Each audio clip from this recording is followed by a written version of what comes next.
Annalisa Peace holds a master's in urban administration from Trinity University and has over 30 years experience working with government and nonprofit organizations in a variety of capacities. Since 2004, Ms. Peace has been the executive director of the Greater Edwards Aquifer Alliance, which unites 55 organizations throughout a 21-county region in Central and South Texas behind a plan to protect the Edwards and Trinity aquifers, their contributing watersheds, and the Texas Hill Country. Her topic today is challenges and opportunities in Texas' fastest growing counties, and she's going to talk about what's happening to water availability and quality in the Comal-Hays Kendall County region caused by the explosive growth the counties are experiencing. Y'all got people moving here, apparently. Okay. Please welcome Annalisa Peace. Thank you for your attention and for being here today. And so I'm, as he said, Executive Director of the Greater Edwards Aquifer Alliance. We're an alliance of 61 member groups. I think I need to update the website, but including the San Antonio Native Plant Society chapter and the Hill Country Native Plant Society chapter. And we also have hundreds of individual members who support us financially, which is really great. And we go throughout 21 counties in the Central and South Texas. Oops.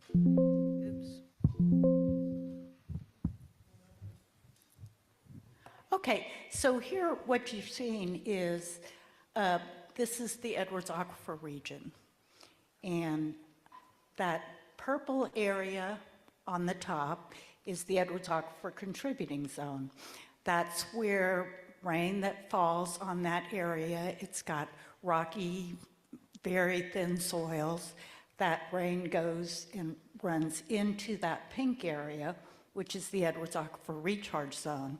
The Edwards Aquifer Recharge Zone is designated by the Texas Commission for Environmental Quality as the most environmentally vulnerable area in the whole state of Texas. And unfortunately, that's where a lot of our development is going on. So then in the green area, what you have is the artesian zone. And that's where the aquifer is separated from the land by several hundred feet of clay. So that's where the springs pop up. And we have that artesian spring pressure. But the recharge zone, like I said, perversely, it is an incredibly environmentally sensitive area. And it's a little bit confusing. A lot of you here might be getting your water from the Trinity Aquifer. Now, in that purple area, a lot of that purple area is recharge zone for the Trinity Aquifer. But because the Trinity is such a tight formation, most of that water flows over the land and goes into the Edwards Aquifer Recharge Zone. And I'm going to mention this because a lot of you are in the San Antonio media market. You see on the news and the weather report when it rains, oh, we had a good rain and the aquifer went up like 3 feet or something like that. That's the Edwards Aquifer. That's not the Trinity Aquifer. Your aquifer did not go up that high. And so we're going to talk a bit about how important it is to conserve water in this Hill Country area. Okay, and then what makes the Edwards, it's one of the most prolific aquifers in the world, and we are really blessed to have this as a water resource. As I mentioned, you know, when we get a good rain, that aquifer level will go straight up. That's amazingly rare, even in karst aquifers. It is a karst aquifer, which has been formed because rainwater is slightly acidic. It falls on that Edwards limestone, and over the years it's carved out fissures and caves and sinkholes and caves, all sorts of features where the water can recharge really, really quickly. And what they're finding when they do dye trace studies is that within the Edwards system, that water travels really fast. It can, so if you were to say have a spill in one area, it could travel miles within the system in 24 hours. And so it, like I said, it's a blessing in that it's so incredibly prolific, but that makes it incredibly vulnerable to pollution. And so you see here the picture of this guy in a cave. Well, he's in the aquifer, and that guy likes to say, like, does the Edwards Aquifer filter water? And he goes, no, I'm a pretty big pollutant, and I'm in there, so no, it does not filter water. And we see these areas which we're trying to protect, some of these areas where that water just goes in so quickly. And this is, y'all have probably seen these rocks around the hill country. On the recharge zone, this is one of the things that makes the Edwards Aquifer so unique among aquifers, is not only do we have recharge in discrete features like sinkholes and fissures, but we also have recharge in that entire recharge zone area because that water goes through these rocks. So that's, like I said, it makes it very, very prolific, and it's a wonderful water supply, but it makes it incredibly vulnerable to pollution because anything that's in that stormwater is being communicated directly to the aquifer with no filtration. So what you see is we have like very sparse soil covers in most of the hill country. You have surface water streams, they're less prevalent in the aquifer region. And before we started drilling wells and being able to move populations all over the place, the population settlements really coincided with patterns of land use that were protective of the aquifer. So in this areas of the recharge and contributing zones where you have sparse soil cover, you didn't have a lot of settlement. You didn't have a lot of water out there, and so that area remained protected for a long time. But now, and then you see where the cities grew up around where the springs came out and where you have the river flow. But now it's anything goes. We've got land development going on throughout the entire region. Oops. So this map is kind of heartbreaking. We had this map made in 2009 to show the Edwards and Trinity Aquifer Springs. We were told a few months ago, I guess, the Meadows Center for Water and the Environment had done a study that about a third of the springs that are shown on that map are dry. Unless we have big changes in weather patterns, those are dry. And a lot of those are in the Trinity Aquifer are being pumped at levels to where they will never return. Okay, another reason that the Edwards is so important is that this provides the in-stream flows that go from those spring flows and the headwaters of the Edwards region all the way down to the bays and estuaries. So those provide the balance of fresh and salt water that's needed for those fisheries down there and for the endangered species like the whooping cranes. So I'm gonna just give y'all a minute to read this.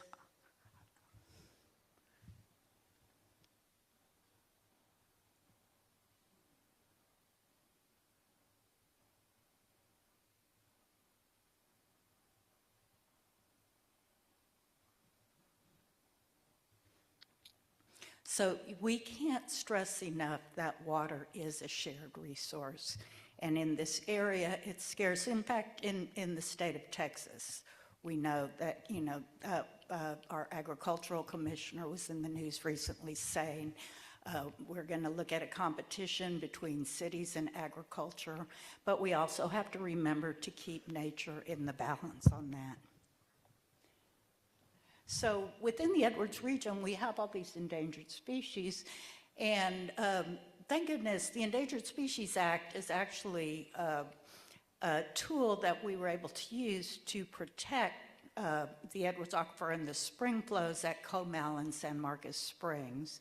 So back many years ago, the Environmental Protection Agency came in and said, if you don't start pumping because of these endangered species that are at the Edwards Aquifer Springs in Comal and San Marcos, we will have to come in and do a water plan for you.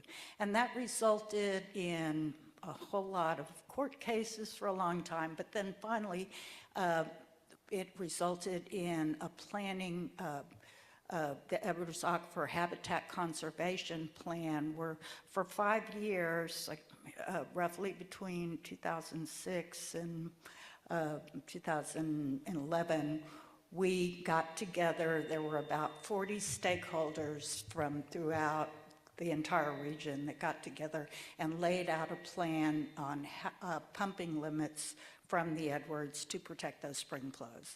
And that's based on the flow at those two springs. So there are now habitat conservation plans in place that are the Edwards Aquifer Authority and the cities of New Braunfels and San Marcos are enforcing that. So before that, the Aquifer Alliance was really pretty much equally concerned about water quantity and water quality.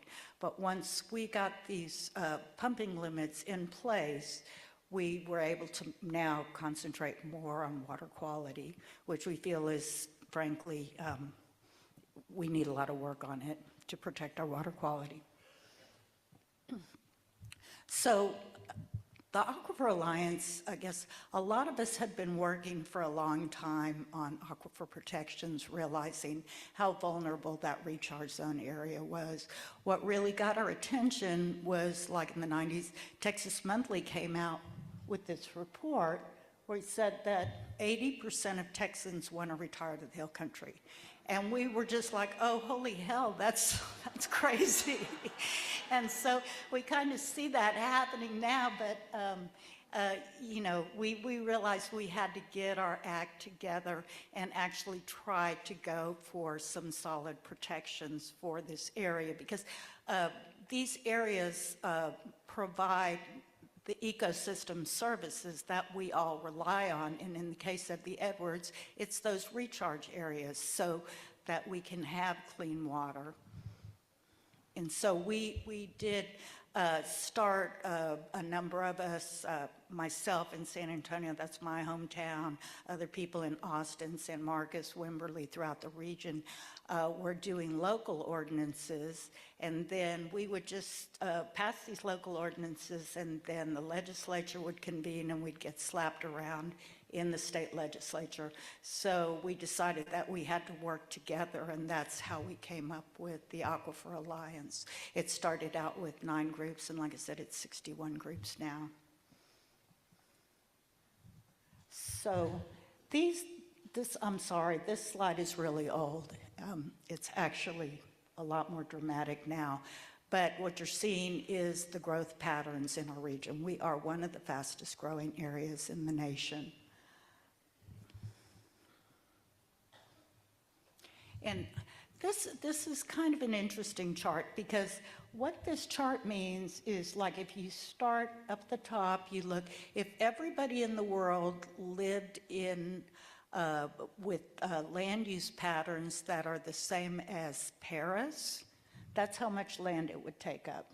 Then you move San Francisco a little more. New York is roughly the size of Texas. When you get to Houston, it's taking up everything, and that's why we need that open space to preserve the ecosystem services that we rely on. And that's what, like you heard from Suzanne, I'm so glad she went before me because she set this up really nicely, but land conservation is incredibly important if we're going to be able to have clean water. So we have quite a bit of challenges here in Texas. Part of it is we have, of course, the rapid population growth. We have multiple jurisdictions with no coherent plan or vision for the region, and that's one of the things that we try to work on. We have publicly funded infrastructure projects that encourage growth in sensitive areas, and a good example is Loop 1604 outside of San Antonio goes right through the middle of the recharge zone. That should have been moved. It could have been moved a few miles to the north or to the south and would not be as much of an impact. But when you have that road go through, then you have rapid urbanization of that area that's spurred by that infrastructure. And right now, Hays County, I guess, is having a transportation bond. That's one of the issues that a lot of our member groups are really concerned about, because there was not any public input, and in including the Aquifer Alliance, we feel that some of those projects that are on there will spur growth in areas that are very environmentally sensitive and that will have a very bad impact on the area. So if you're in Hays County, go look at how to vote. Okay, and then one of the biggest problems is that the counties, the legislature has decided that the counties cannot have zoning authority. They can't even prohibit incompatible land uses. So it's kind of like the Wild Wild West out there. What you see is like you might have read in the paper about the Vulcan Quarry here in Comal County. It's putting a big industrial operation in the middle of a bunch of neighborhoods. So under state law, counties cannot prohibit that. They cannot do zoning. They have very limited land use powers, and we are working with the county commissioners in our areas. We have contributed to a study. A bunch of the groups got together to do a study to say, here's what you can do, counties, here's what you can't do. But when the area is so rapidly growing and so much of the growth is in the counties, it's kind of crazy that you don't have the planning tools that cities have to manage this growth and make it more civilized. And then you have, so we really have our work cut out for us. GIA's been around for 20 years, and we have made some progress, but it's really incremental. So we really rely on all of y'all who are here today to help us out. So another interesting thing about our region, and this is a natural occurrence, we're in flash flood alley.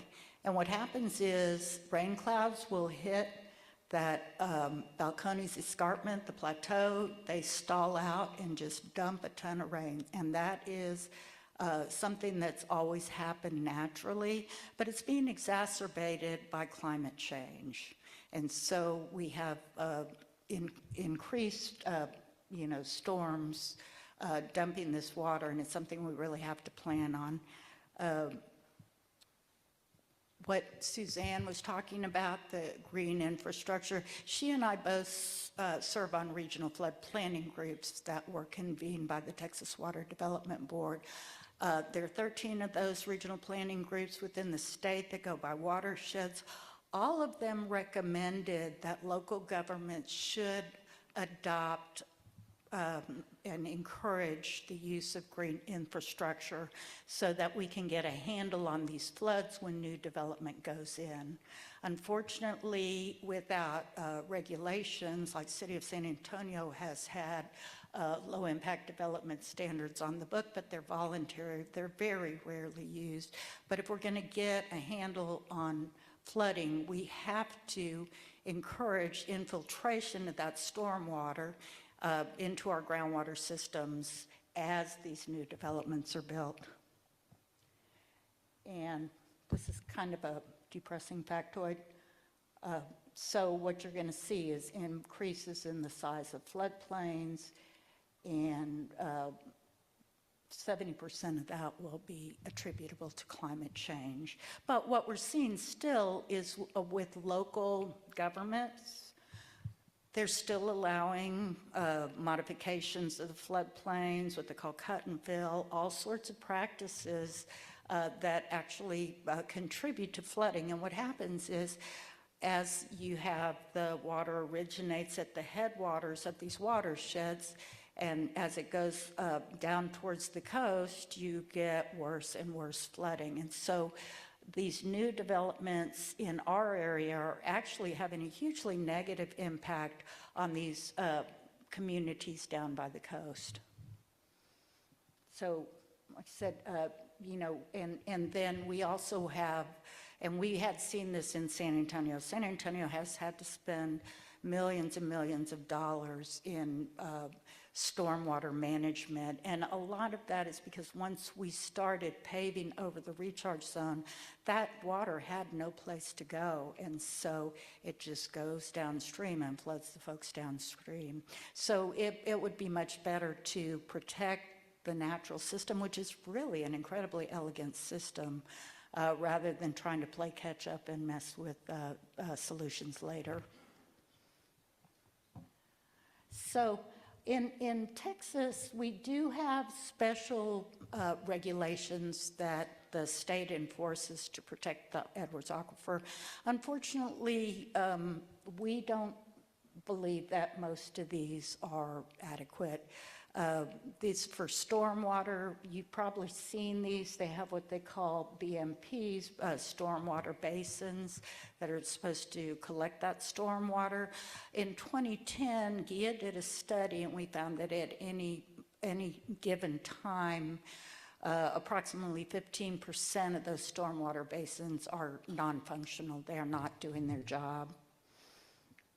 So, and then we have, you know, the best solution, frankly, on the recharge zone would be to limit impervious covers so that we have that land where the stormwater can be filtered naturally by vegetation and filter into the aquifer. But the state does not enforce any kind of impervious cover regulations. And in case you don't know, impervious cover is anything, rooftops, roadways, parking lots, anything that prevents that water from going underground.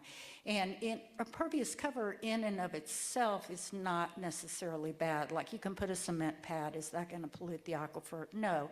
But what it is an indicator of urbanization. And with urbanization, you have all sorts of different factors that we'll get into in a little bit in stormwater runoff. But here too, what we're seeing is these temporary BMPs are really failing to achieve the goal. We come across those all the time where there's new construction, where the state has approved a plan, they put in these BMPs, and they just don't work. And when y'all are looking at new construction and you see this type of thing, you can actually call the Texas Commission on Environmental Quality and complain. Okay, so here we're getting into stormwater. And so these are some of the constituents that were found in Barton Springs. So this is coming from stormwater runoff. And so, you know, in an urbanized area, all of the different chemicals that people use. And then on roadways, even now, they're saying that there is harm from the residue of tires on the roads. So they're finding more and more things. So, and then the other big one is wastewater pollution. Now, this was a study that we did with students from Texas State, and it shows all the leaks. They just did all the leaks, mapped about those leaks. We were pretty shocked, frankly, when we saw this study, because we did not expect that at all. We do have that map available on our website, and you can run your cursor over any one of those dots, and it gives the history of the leak, how they fixed it, how long it went on, all that. And what we saw through this study too is that in certain areas of sewer infrastructure, like where they have a lift station, you have leaks on multiple occasions. So that infrastructure is not robust. One of the big things that we don't like, and this was actually planned for San Antonio Water System SAW's water line to go out to serve a new development in Comal County. We were able to stop that, but that red line indicates that those sewer lines were going to be buried in the creek bed so that they could use gravity feed for those lines and avoid the lift stations, which we know are problematic. The problem is that creek is a major Edwards recharge feature. So you are laying sewer lines in a recharge feature. Now, if there is a leak, that doesn't bubble up. It goes down. It goes right down into the wastewater system.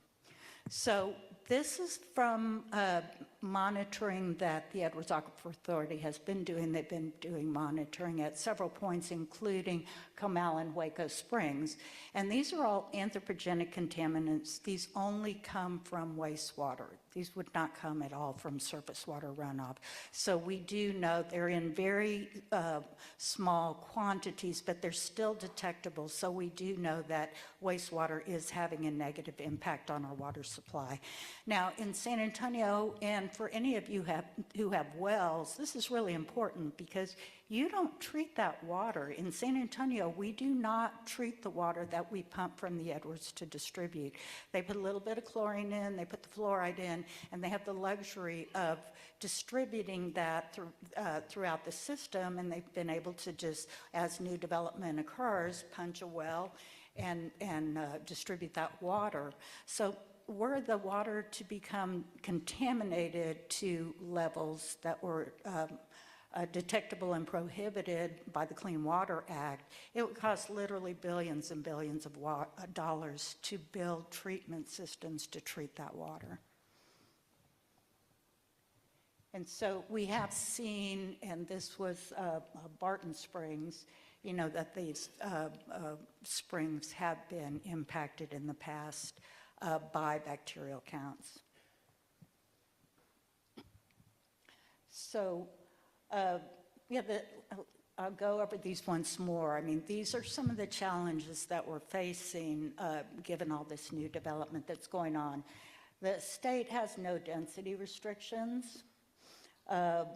Neither the state nor municipalities require adequate protection of the contributing zone. The Edwards Aquifer Authority does regulate 3 miles into the contributing zone, but we're realizing that the contributing zone has a lot more impact on contributing to the water in how it interacts with the Trinity Aquifer. So we need better protections there. The state treats stormwater as a pollutant. So if you're doing a new development and you come across a major recharge feature, you're required to seal that feature. And that's what we're relying on for pollution prevention. So we have the engineered structures, like I said, are poorly designed. You know, and then public investment is really not taking the environmental services of the Edwards into account, which we would really like to see. Counties lack the authority to regulate land use, and the state often grants powers of eminent domain to municipal utility districts and other entities, empowering them to encroach on contiguously privately held land. And that's another problem that we've been seeing, is that as these new developments are going in and you have population increases, you see plans to take by eminent domain land that's needed for to put in infrastructure projects like schools and roads and like that on previously undeveloped land. So then we have the caves, you know, which is something that's kind of a treasure here, and that's the aquifer. There is a state law that says that you cannot harm a cave or seal a cave. I have never seen that law enforced, but it actually is a statute. Then with the Edwards, we set about just like the Nature Conservancy and many of the other groups looking at low-impact development. In 2009, the EPA came to us and asked us if we would host a conference on low-impact development, which had a great impact, frankly, in getting some of these low-impact development standards incorporated into local governments. This book y'all can download for free. We put this manual together, and this is really for individual landowners. This is not for big developers. So y'all can find a lot of good information on projects that you can do on your properties. You can download it for free, or if you want a hard copy, you can go and purchase one of those through our website. And so, how am I for time? Okay, so yeah, you know, Suzanne talked a lot about this, you know, but we are coming up with more and more materials on how to maintain the integrity of your karst landscape. We have several booklets. We have a new one that's up on for actually commercial properties and city properties, but it can also be used for homeowners on how to maintain your land to encourage infiltration of that stormwater into groundwater, and also encourage carbon capture. And so our technical team, they kind of surprised the hell out of me. They did this study, and they determined that with the available land in the city of San Antonio, in parklands, cemeteries, and corporate campuses, we could be capturing an enormous amount of carbon and trapping it in that soil. And so we started to look at how can we incrementally capture that carbon, and that involves improving the health of the soil on your land, and you'll know about that. But so incrementally, if each property owner did that, we could be capturing a lot of that carbon and taking it out of the air.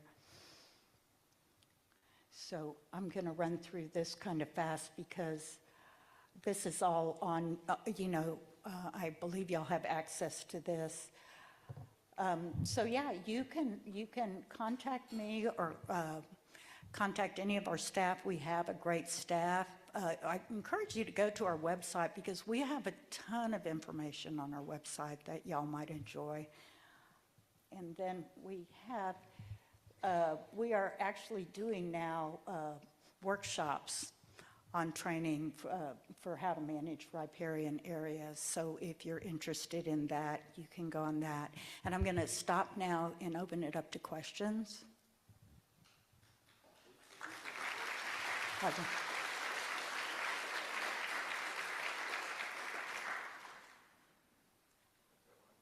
I got one way in the back here.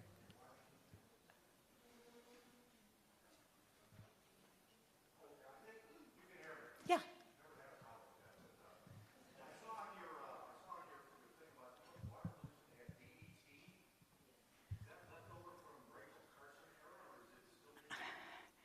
You know, I don't know that. That was actually a snapshot of one series of water quality samples that was taken at Barton Springs, and that was several years ago. I really hope that nobody's using DDT right now.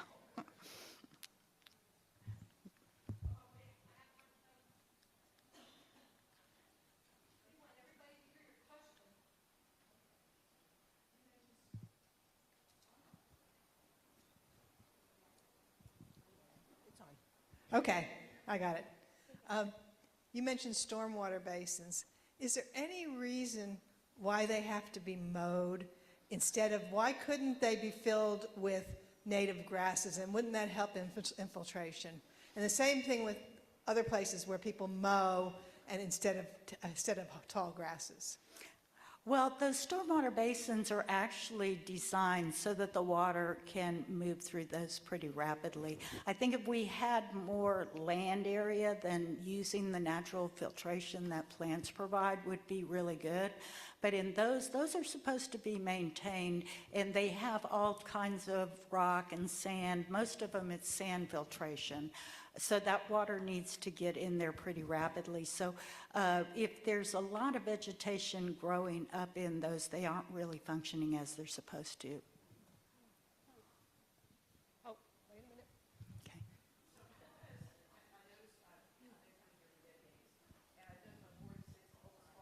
Sold.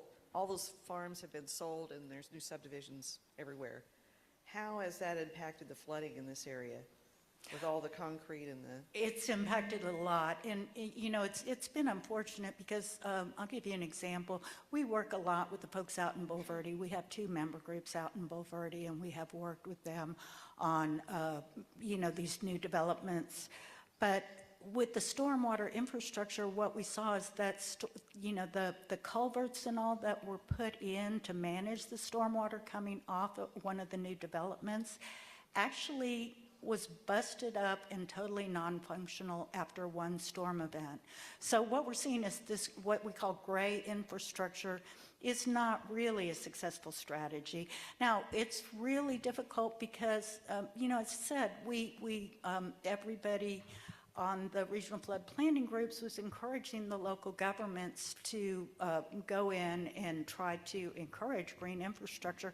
But the state, especially in the counties, is really not giving the counties any kind of tools to enforce these as regulations. So we're relying on most of the developments being done by big national builders. They come here, they're in, they're out. They don't really care what happens afterwards. And so we're seeing infrastructure put in that is not sustainable. What can we as individuals do to change the current status quo and actually get progress into improving our aquifers in the area? Thank you. That is such a good question. We have, for one thing, we have the state legislature starts in January. It's very easy to, if you're in Austin, to stop by the Capitol and visit the office of your representative, or just to call even or schedule a Zoom meeting with one of the aides and advocate for protections of these water resources. At the county level, it's really important to get with your county commissioners. Like I said, we're working with the county commissioners throughout our service area, but they need to know that we have their backs. So somebody like you calling and saying, hey, County Commissioner, you know, I heard this lecture about green infrastructure and I'd really like to see what we can do. Because the county governments, actually, a lot of them, a new development will come to them for approval of their municipal utility district. And at that point, they do have some leverage. And so they could say, hey, let's look at this. And see what's going on. One of the things that we've also been pushing for 20 years is that for stormwater plans, right now it's a plan, we would like to see that be a stormwater permit, so that is something that if it's not adequate, we could contest. Like the Greater Edwards Aquifer Alliance, we are constantly contesting wastewater permits. And we're allowed to do that under state law. But for stormwater, we're not. There's no venue for that. So we're asking the legislature to go ahead and make that a permitted process for the stormwater rather than just a plan where there's no public input. Two quick questions, two quick answers. Would you consider it more important to focus on the political influence, or would you say that it would be more effective to encourage communities to get involved and develop, like Suzanne was saying, a protective mindset? Both. I'm sorry, I'm equivocating, but they both are really important. But frankly, it's the political aspect of getting engaged. You know, when we see with these communities, our staff goes through the wastewater permits, and so we'll say, oh, okay, this one looks pretty bad. You don't really, you know, they're going to be discharging this wastewater that's not treated to a very high standard. But when we have communities who are involved in that, we're able to have so much more leverage to where we can negotiate a settlement with the developer that actually requires higher treatment standards, more land to be set aside and things like that, or even different methods of treatment altogether. So getting involved at the local level is very important. And then at the state level, I know our members, we send out during the legislative session for good and bad bills, and I encourage you to sign up to get those alerts. You can go on our website where it says take action, and you can sign up. And we don't bombard you, but the legislators do tell us, oh yeah, we hear from your folks, and it does make a difference. Oh, Suzanne's prompting me. It's true. We had a development that was planned to go in called Honey Creek Ranch. We were very opposed to that because they were going to directly discharge the wastewater from the subdivision into Honey Creek, which then flows into Honey Creek State Natural Area and then into Guadalupe State Park. And we said, like, we have major investments in these areas that the state has made, and now we're going to compromise that for the sake of the development. And we chipped away at it and finally were able to convince the family to go ahead and preserve that property, which the Nature Conservancy worked with them to do. So that was just like wonderful, wonderful example of how we can win sometimes. Thanks.